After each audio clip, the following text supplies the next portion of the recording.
My name is Norbu. My name is Regita Gurung. My name is Bimamo. My name is Minakshi.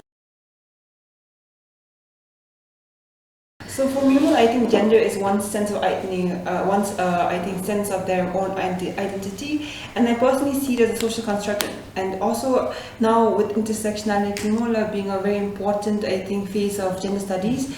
For me, I feel like gender is not just who you are, but also all the social, economical attributes of your own identity that interferes with the way you experience social constructs. The way you're being treated. So I feel like now gender is a very complex word, but that everybody has a significant, I think, relation with it, and hence the dialogue has to be continued. And what does gender say? And then I'll pass it on to you.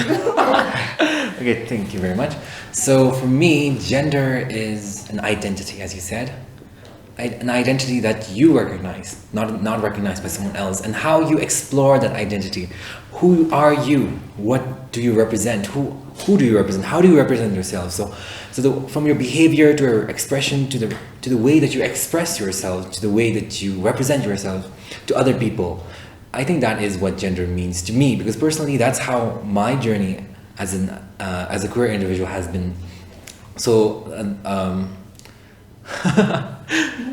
through the process, I think that's how my definition for gender developed. Yes. Because it was first knowing one's identity, and then knowing what else comes under that identity. For example, your behavior and how your body reacts to such identities. So basically, that's what gender is for me.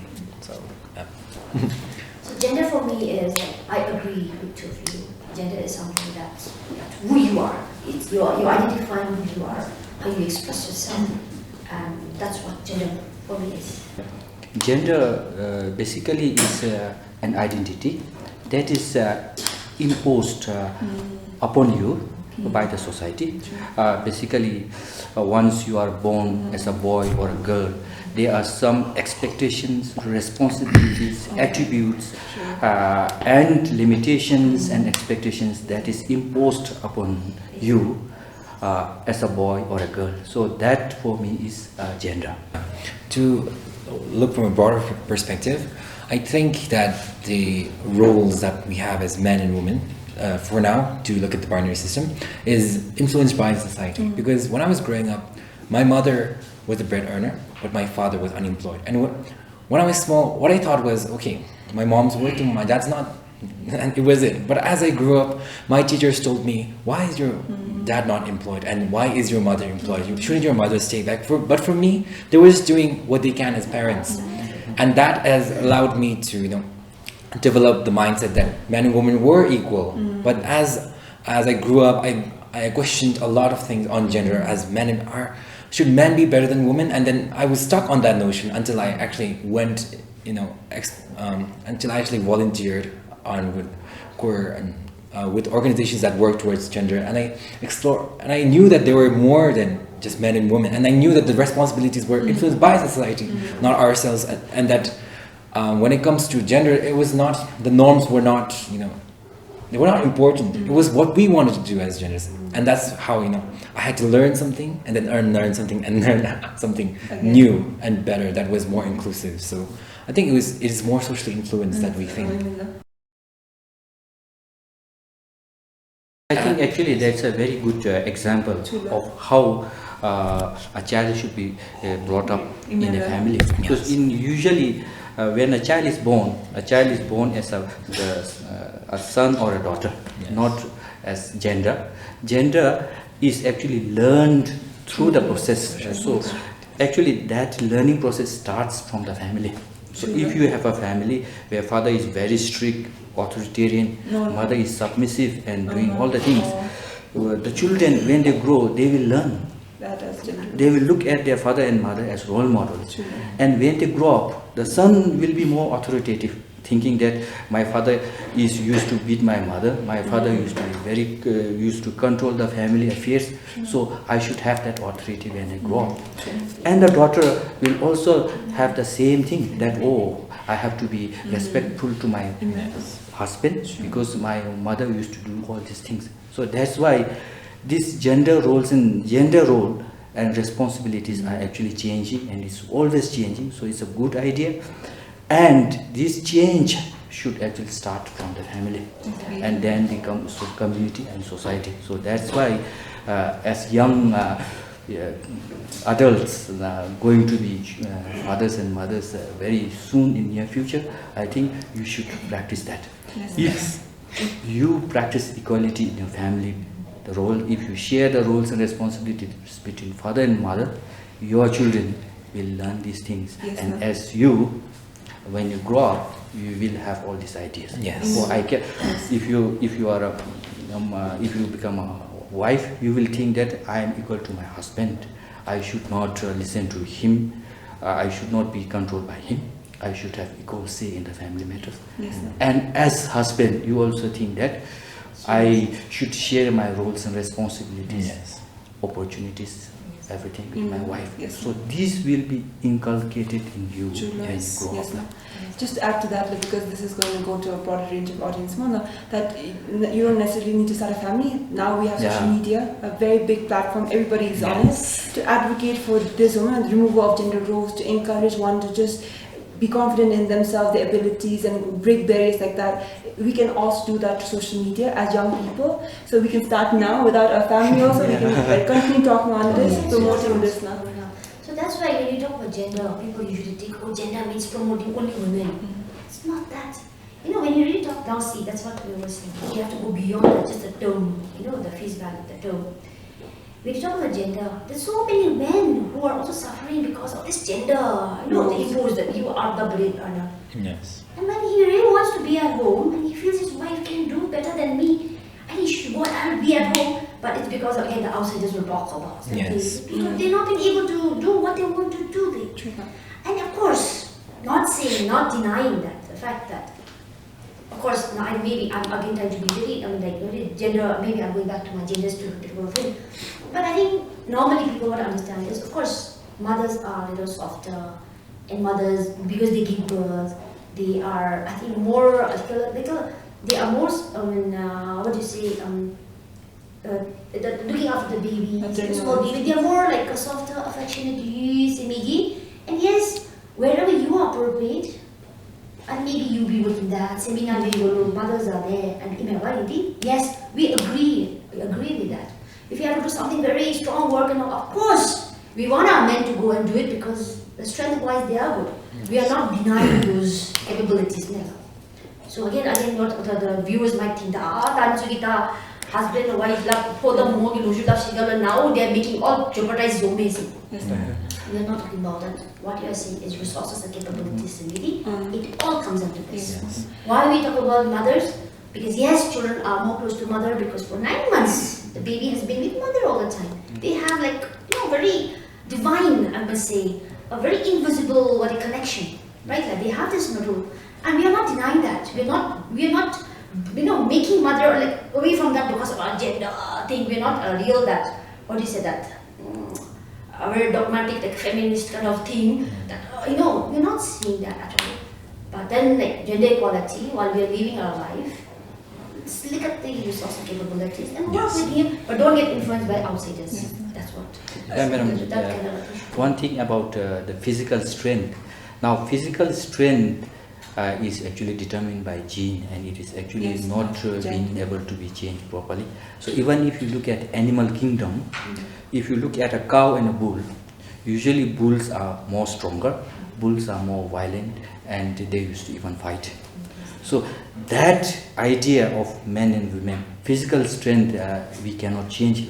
What we are talking is the soft power, which is the roles, responsibilities, opportunities, privileges, and expectations and limitations. We are talking about those components, not about physical strength. In terms of physical strength, because of our genes, men will be more stronger physically, and they will be more violent because of their chromosomal changes. And this is where I personally think we need to do away with the heteronormative lens of men and women, strong or small. Example, I know I'm stronger than so many men. Yeah. It's not just a matter of gender, your age, your height, your weight, more like your mental health, all of these factors play a big role. So it's not just one's assigned sex that gives you the strength. Yeah. So essentializing men and women, I think, is still going to be problematic if we, because we are again boxing how a man should be. Right now, when we say okay, men are stronger than women, what about men who are being abused by women? Yes. You know, then they would be like, they would question their own gender also and their own identity. So I personally think removing from that heteronormative lens, rather than thinking about how, like, based on your resources, based on your capabilities, who's the better fit? Yeah. So not using gender in that lens. So I feel like when it comes to roles, even in a family, in a society, it should not be based on gender only.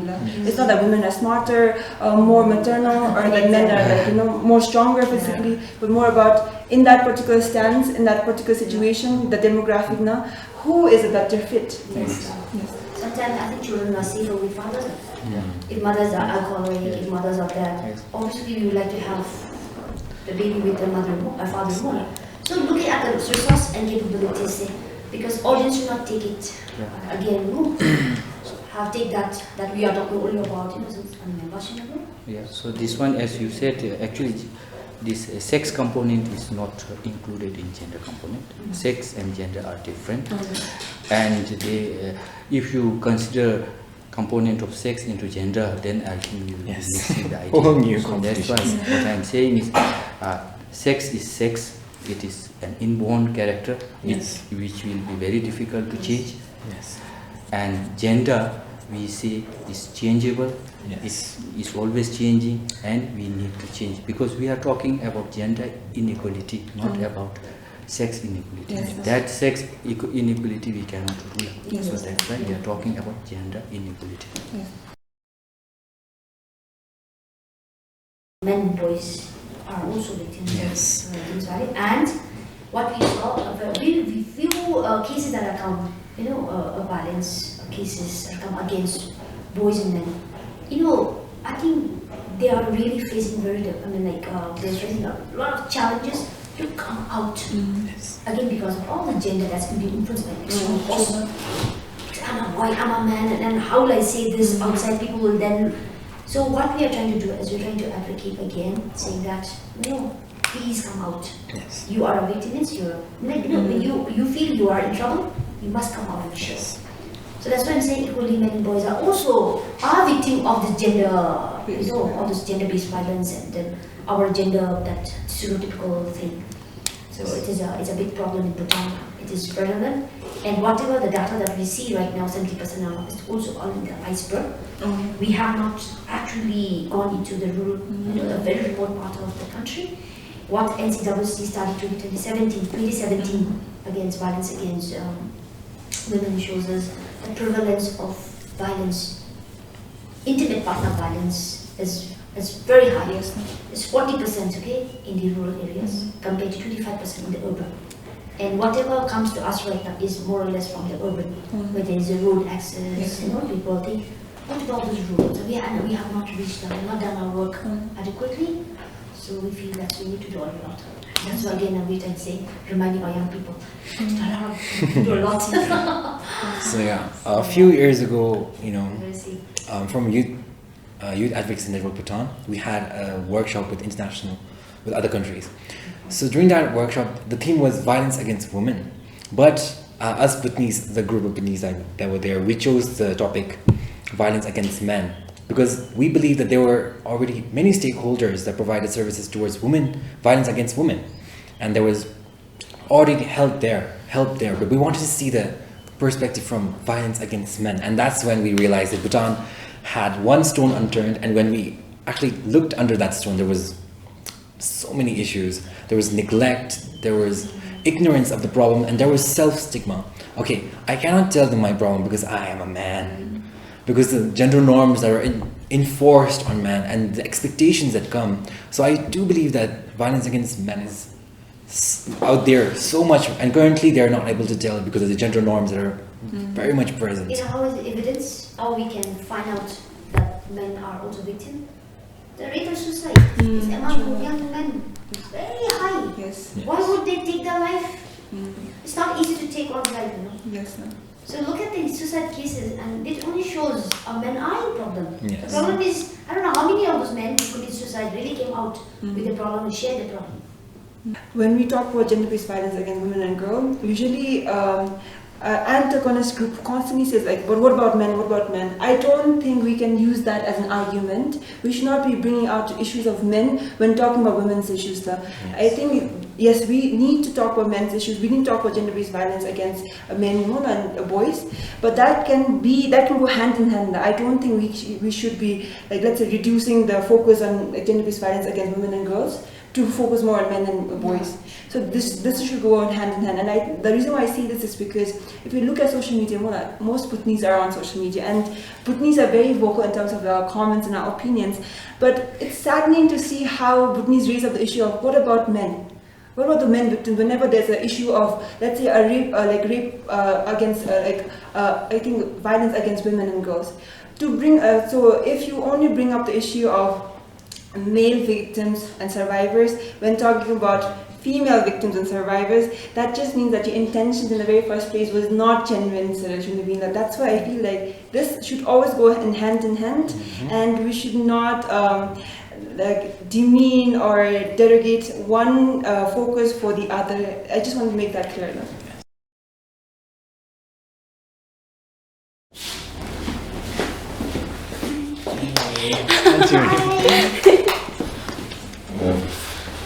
My name is Pamamo, and I'm currently studying in Shamsang Tamil Secondary School, and I'm in grade 10. So I'm from Chanji Center, younger circle, and I'm joining the conversation. Thank you. So I think we can set the tone by firstly explaining what SOGIESI is. So that it's a term that is an umbrella term for everyone, straight, heterosexual, and the queer. Queer is the umbrella term for the community. And SOGIESI is for everyone, literally everyone. There is no limitations. Everyone that is human. Yes. So if we go SOGIESI, SO means sexual orientation, GIE means gender identity and expression, and SC means sexual characteristics. So sexual orientation means how your body is attracted to, how your body behaves. Gender identity and expression, what is your gender identity? How you represent yourself. Are you man, woman, queer? And sex characteristics means biologically, who are you? I am male, I am female, I am intersex. So those kind of terms I think it's very important to have this term because it allows us to differentiate between sexual orientation, especially between gender and sex, which is very much needed in our community. I think if we actually understand this term, I think there will not be mistakes such as, okay, we're talking about gender, male and female. So I think those conversations will no longer occur when you talk about the SOGIESI community. Whenever I meet someone, I say, okay, I'm non-binary. My pronouns are they, them, their, and it. And then I go away. And I hear, okay, that man, Kogi. The fact isn't that, okay, I want them to learn my pronouns immediately. No. They can try, and I want that try there. I don't want them to learn immediately. Like in Dzongkha, I usually ask my friends to say Kong, not Ko. But even if they accidentally say Kong, no, sorry, Kong. He, so, no, sorry, they. If try was there, sorry. If they're trying to, understand it, that's enough. Because that's the progress that we're talking about right now. So. That's at an individual level. At an interpersonal level, whenever we're dealing with the community, only when they're in front of us, in front of them, we talk about them and the other individuals who are, I think, mostly the cisgendered and straight community. Not to stereotype, but that's how I feel. Only when we're in front of them, they consider our queerness. But as soon as we're gone, they conform us back into their stereotypes. So that's what I feel at an interpersonal level. And at a societal level, that's when the policies come in. Because the current policies, before the review, was very heteronormative and binary. Men and women. So I think whenever people talk about men and women, people like me, who are non-binary, are completely left out. That's why the gender equality policy is being reviewed. So that's why I feel Bhutan is being progressed. But right now it's an acknowledgement. But through this gender policy review, I do feel that Bhutan is taking a huge step towards acceptance. So that is how I feel. Actually, it's my first time hearing about this pronunciation. That's okay. Yeah, that's okay.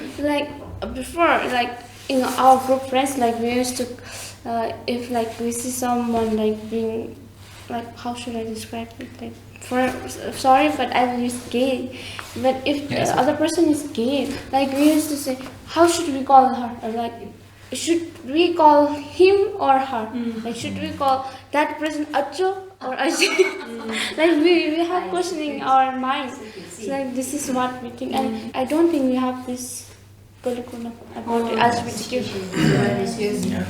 CSC should implement this. But the example of the way you said, more gay, the Acho and Ajin, gay is one sexual orientation. No, I think you meant gender identity, different one, but no, feminine do, masculine do, what are they projecting themselves? That can confuse one. But when it comes to sexual orientation, you don't know that. So that's why I said, stereotyping the community. And this can be, I think, done through any comprehensive sexual education, more the implementation of that, because that way the children get the right access to information by professionals, and because the CSC now, even I know that the queer community's voices and opinions have been taken into consideration, so that's why it will make it more inclusive. So I really do hope that more students are aware of it. So, and I'm very curious now. You know what curious? I want her to know now. Please answer her. She wants to know whether she should call you what. oh, okay. So I am gay, ba? So that's my sexual orientation. But my gender, the non-binary, ba? So my pronouns pyojindi, they, them, their. How does she call you? So Donna pyojin chingal kong la bertumush. Tabdi chingal. How do you call her? Call you they. You can call me Kong Sazahana. Malu. Usually, yes, when it comes to that part, this is my personal opinion, I as a non-binary individual feel very uncomfortable with the Achu term. Because there's Achu and Ajim, and there's no umbrella term. And so you can just call me Sange. Yeah, just call me by my name. Yes. Achu. There will be people who will be okay with you calling him Achu. But as long as you ask more party what's not assume what's, and that's the first step we take towards acknowledging, accepting, and embracing the queer community. Yes, because it's also a learning platform for me about these kinds of, because usually from my side till what I have been doing over these years till now is that when I see somebody wearing go, having short hairs, even sometimes long hairs, I usually presume that I can address that person as he. And if there is somebody who comes in kira, long hair, all these things, I usually consider that it is okay to say she for that person. So that has been my approach. And as you two of you have been saying that I did not have this idea of actually asking. Do I need to ask? Oh, how can I address you? Or he or she or by what? So that is a learning for me, and that I will try to practice that. So, but when it comes to the policy and the society's reaction to this community, personally I have no problem with that, because it's their right, it's their way of life, so there is no issue. But from the broader aspect of society and the policies, I do not actually have not much idea what are the laws in place for the service provision, what are the other supports that they need. So I think the supports that you need, I think you all will represent, and you can actually take to a platform and ask for the rights. And as a service providers also, at the moment, our services are meant usually for men and women, and even the service users are mainly men and women. We did not see much clients availing services from this community. So maybe there may be some barriers in availing the services, and also as a service providers, we are not much aware. So I think there is a gap which needs to be actually bridged now. It's That's definitely what I very much So needed. now you got our The policy would be Yes. a So framework. the policy, that policy, I think we should really take it and implementation. Yes. I think we're really heading towards really more like the gross national happiness, the goal of gross national happiness. Everybody should be happy. And knowing that, we also have to make sure that each one of us should be taking care of yourself. You are the best person to take care of yourself. Yes. And when you are actually cannot do after all this effort to protect yourself, make yourself happy, you have some problem, and then there are others who can maybe help you to maybe inspire you, but at the end the effort should be coming from yourself. So that's exactly what we want to actually pass it on to our young people. Yes. That inspiration is just 1% contribution, whereas 99% is the perspiration, and that must come from the individual. Yes. That message should go big.